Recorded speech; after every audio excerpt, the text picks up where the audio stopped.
In this video, we will discuss how to accept or reject a request from a driver to make an edit to their time.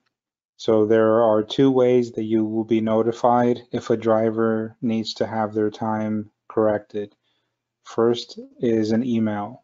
You'll receive an email that looks something like this. Here it'll say modify punch in, and then it'll say the name of the driver. Here again, it'll say the name of the driver and it's saying add time entry. So there's different ways that they can request an edit to their time. Add time entry would be if someone just didn't clock in or out at all and they made it home that day and realized they'd made that mistake.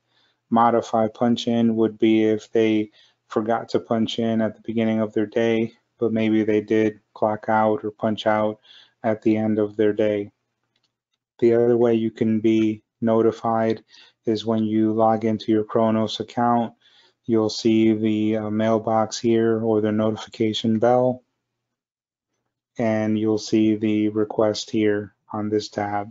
So let's select this one here, and then you can look over the information and see what it is that the driver is trying to do.